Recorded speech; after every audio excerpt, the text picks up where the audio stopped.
professor, I will test you in the worst way. Don't bring a Scantron, pop quizzes all day. Cause of our chemistry, we do biology. What's happening, fam? L.A.R. movement still moving. Subscriber died trying. You see the thumbnail, man. America's okay. Your heroes are our villains. Like it's just this is Black History Month and it's February, right? Um, America. First of all, I got the thumbnail because there's a channel on YouTube that made like villainous characters out of countries. So that's where I got it from. That's dope. But when you think of America and the country, you think, George Washington. Well, he's a hero to some people. To us, he was a slave owner. So this great guy on one end, slave owner on another. So your hero is somebody else's villain in this country. Um, like people look at Andrew Jackson as a hero, right? And he's a hero in American history, but then Native Americans like, he's the scourge of the earth because of the Trail of Tears. So hero to some, villain to others, right? Teddy Roosevelt, greatest American president. But if I'm not mistaken, he was behind a coup to a foreign nation. If I'm not mistaken. So hero to us, villain to other people. Watch this. When you go with the Union versus the Confederate, right? You know, it's interesting to me because white people in the Union are heroes, the Confederates are villains. But the irony of it is you can also flip that. And what I mean is Confederates bought slaves basically from the Union or white people up north, quote unquote. So so white people up north could sell slaves and have slaves. You know what I'm saying? But if the people in the South made more money off of slavery or their slaves, like we got to cut this out. And it's like, wait a minute, you sold us these people, but now we can't have them. What? So you get to keep the money from selling them to us, but now we can't keep profiting off of them. So it's like they Confederates can look at the Union as hypocrites, right? And somebody's villain, somebody's hero. Now, J. Edgar Hoover, some great American hero to some. It's like Mr. COINTELPRO, villain to people like me.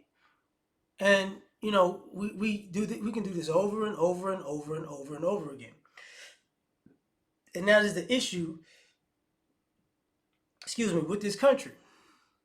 It's because like I said, it's Black History Month, it's February. People will go, Martin Luther King, hero. And then they'll go, he cheated on his wife, villain. But the only problem with that one is that's not a fact. That's just something that popped up in a movie once. And now people run with it and then go, yeah, it's true. But can you find any evidence of it? No. Just like they used to say, Malcolm X, hero to us, quote unquote villain to America because, we're gonna defend ourselves by any means necessary, right? And how dare you, he was trying to tell black people to hurt white people, kind of like the Black Panthers. The Second Amendment, is a hero. He guns, you're not gonna tread on me, right? But when the Black Panther saying you don't tread on me, slow down, time out, time out. You are villainous people who are treasonous to America, blah blah blah. For us, it's looked at different because people on the other side say those people are villains, and we'll say those people are heroes. So now, this is the country we live in. Now, like Christopher Columbus has the holiday. He's a hero because he discovered America. Everybody who's in America, it's like, First of all, he didn't discover anything. And he didn't even land in America. He landed in St. Kitts and Nevis. That's closer to Brazil, if I ain't mistaken. But whatever, you know. But at the same time, oh, he found the new world. It's like he destroyed people's world. You get what I'm saying? He helped usher in the destruction of people's world. So, hero, to some people, villain to others, right? This is America. We're gonna go there.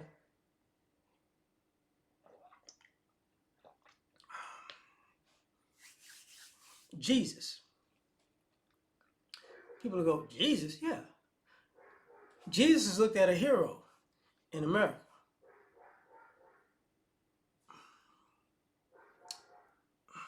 But people don't look at Christianity as heroic in America because it's been perverted. Jesus don't look like Jesus in the Bible. The Jesus that's plastered around is not how Jesus looked. And what religion was used for in America is pretty much a villain's way of manipulating people into subjugating themselves and rallying people together to make sure you can subjugate and oppress people. So how can I say this? The story of the Messiah coming to save the people from the tyrannical government is part of even J. Edgar Hoover's thing about black leaders. He didn't want a Messiah complex to come out because if black people became Messiah, we a villain to the country. So even Jesus and people who you would see in the coming through the type of line that Jesus got to prominence became enemies of the state. The same way Jesus was an enemy of the state in Rome when he got crucified, to Romans rather, when he got crucified. He didn't get crucified in Rome, but the same way that happened. So in this country, so some people's heroes become other people's villains. And that's the hypocrisy with America, because we'll prop up somebody who's evil and stomp out somebody who's good. And morality became confused in America. So when people have all these issues in America where the morals are up and the morals are all over the place, and it's like the morals have been all over the place. This country hasn't really had good morals at all since its inception. So for you to be confused about morality, you shouldn't be. Your morality changes once you enter race or class into an equation. Somebody becomes good if they're rich, even though they're bad. Somebody becomes bad even if they're good because they're poor. It's the same thing with race. Nice white person could be evil, terrible black person could be good. It's the same thing. But I'm done. Tell me what you think. Like, share, subscribe or die trying. Catch y'all on the next one. Peace. You ever been at the top of the universe? I'm gonna take you there.